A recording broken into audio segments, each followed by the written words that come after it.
একমাত্র শিবের মধ্যেই আমরা দ্বৈত রূপের সমাহার দেখতে পাই। তিনি প্রচণ্ড ভয়ঙ্কর।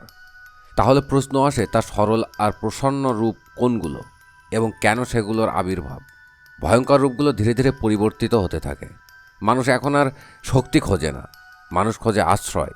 ঠিক এখান থেকেই শিবের আর এক যাত্রা শুরু হয়, যেখানে অস্ত্র নেই, যেখানে তাণ্ডব নেই, যেখানে বিচারও নেই, শুধু নীরবতা, শুধু ভারসাম্য আর শুধু গ্রহণ। আর এই রূপকে বলে দক্ষিণামূর্তি। একটি বটগাছের নিচে মহাদেব বসে আছেন, দক্ষিণমুখী, চারজন জিজ্ঞাসু ঋষির সামনে। কিন্তু তিনি কোনো কথা বলছেন না, তিনি নীরব। এই নীরবতাই হলো এই রূপের ভাষা। এই রূপে শিব শেখান না, এই রূপে শিব জাগিয়ে তোলেন। এই রূপে শিব বলে কোনো উত্তর বাইরে নেই, সব উত্তর আছে ভিতরে। এই রূপে শিবের হাতে থাকে চিন্মুদ্রা। এক আঙুল জীবাত্মা, এক আঙুল পরমাত্মা, দুটো মিলিয়ে এক। আর বাকি তিনটি আঙুল অহং, মায়া আর কর্ম। এই মুদ্রা বলে জ্ঞান মানে তথ্য নয়, জ্ঞান মানে বন্ধন থেকে মুক্তি। এই কারণেই দক্ষিণামূর্তি হলেন আদিগুরু, সবচেয়ে শান্ত শিব। কিন্তু এই নীরবতা থেমে থাকে না, এই নীরবতা থেকে ছন্দ জন্মায়। সেই ছন্দের রূপই হল নটরাজ। আগুনের বৃত্তের মধ্যে শিব নাচ করছেন। সেই নাচ আনন্দের নয়, সেই নাচেই ঘটে সৃষ্টি, স্থিতি আর প্রলয়। এক হাতে ডমরু দেখায় সৃষ্টির শব্দ, আর এক হাতে আগুন, রূপান্তরের শক্তি। তার পায়ের নিচে অপস্মার, অর্থাৎ অজ্ঞতা, অহংকার আর ভ্রান্ত ধারণা। এই নটরাজ বলেন জীবন মানেই গতি, জীবন মানেই পরিবর্তন। যে থেমে যায় সে ভেঙে যায়। চিদাম্বরমে নটরাজের উপাসনা হয় শূন্য আকাশের প্রতীকে, শূন্যতার মাঝেই নৃত্য। আকাশের বিজ্ঞানও বলে মহাকাশ বা মহাবিশ্ব আসলে এক চলমান শক্তির নৃত্য। এই রূপে শিব ভয়ঙ্কর নয়, এই রূপে শিব ভারসাম্য। আর এই ভারসাম্য থেকেই আরও এক গভীর সত্য জন্ম নেয়, অর্ধনারীশ্বর। এই রূপে শিবের শরীরের অর্ধেক শিব আর অর্ধেক শক্তি। এই রূপের জন্ম আসলে দেখায় চেতনা একা অসম্পূর্ণ, আবার শক্তিও একা অসম্পূর্ণ। পুরুষ আর প্রকৃতি দুটো আলাদা নয়। এই রূপ শেখায় সৃষ্টি কখনো একক নয়, সম্পর্কই সৃষ্টি, সহ অবস্থানই সৃষ্টি। সমাজের ভাষায় বললে পুরুষ ছাড়া নারী সম্পূর্ণ নয়, আবার নারী ছাড়া পুরুষও সম্পূর্ণ নয়। এই রূপে কোনো দ্বন্দ্ব নেই, এই রূপে আছে মিলন। এই মিলনের পরেই মানুষের জীবনে আসে সবচেয়ে কাছের শিব, আশুতোষ। আশু মানে দ্রুত, আর তোষ মানে প্রসন্ন। এই রূপে শিব হিসাব করেন না, এই রূপে শিব বিচারও করেন না। এই রূপে তিনি শুধু গ্রহণ করেন। একটি বেলপাতা, এক লোটা জল, একটু ডাক, একটু বিশ্বাস আর সত্য, তাতেই তিনি খুশি হন। রাবণ ডাকলেও শোনেন, সাধারণ মানুষ ডাকলেও শোনেন।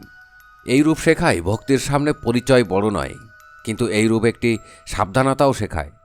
শিব খুব সহজে প্রসন্ন হন ঠিকই, তাই আপনি কি চাইছেন সেটাও জানা দরকার। এই আশুতোষ থেকেই আর এক মানবিক শিবের জন্ম নেয়, শঙ্কর। শঙ্কর মানে যিনি কল্যাণ করেন। এই রূপে মহাদেব থাকেন পরিবারের সঙ্গে, সেই পরিবারে থাকে পার্বতী, গণেশ, কার্তিক।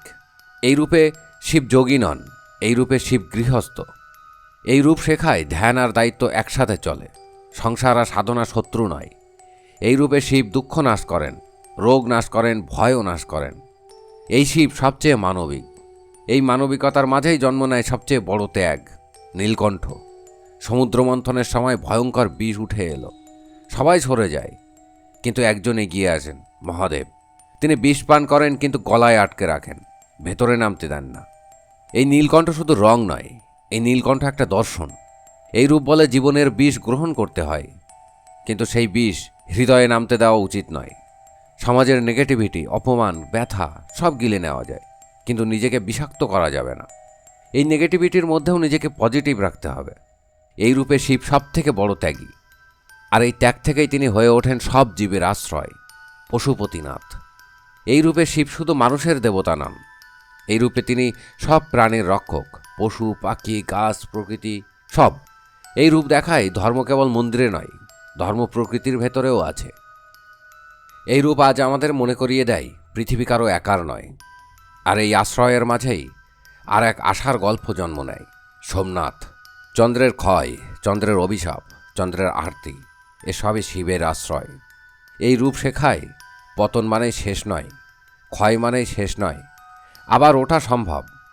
এই কারণে সোমনাথ বারবার ভেঙেছে, বারবার গড়ে উঠেছে।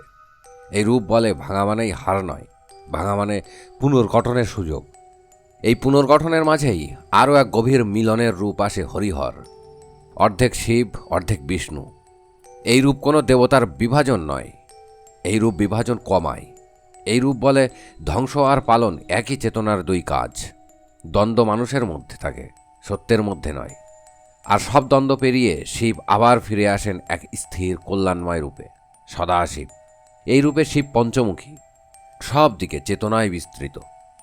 এই রূপে শিব সর্বদা কল্যাণময়। এখানে আর রুদ্র নেই, এখানে আর ভৈরব নেই, এখানে আছে স্থিতি, এখানে আছে সমতা, নির্ভরতা। এই সদাশিব থেকেই শিব ধারা নেন সম্পূর্ণরূপে মহেশ্বর। এই রূপে তিনি যোগী, এই রূপে তিনি গৃহস্থী, এই রূপে তিনি গুরু, এই রূপে তিনি রক্ষক, আবার এই রূপে তিনি ধ্বংসও করেন, এই রূপে তিনি নির্মাণও করেন। এই রূপে শিব একটি মুখ নন, এই রূপেই সব মুখ মিলিত। এই যাত্রায় শেষ নয়, এখানেই শুরু। আজ আমরা শুধু দেবতার রূপ দেখলাম না, আজ আমরা মানুষের ভেতরের পথ দেখলাম।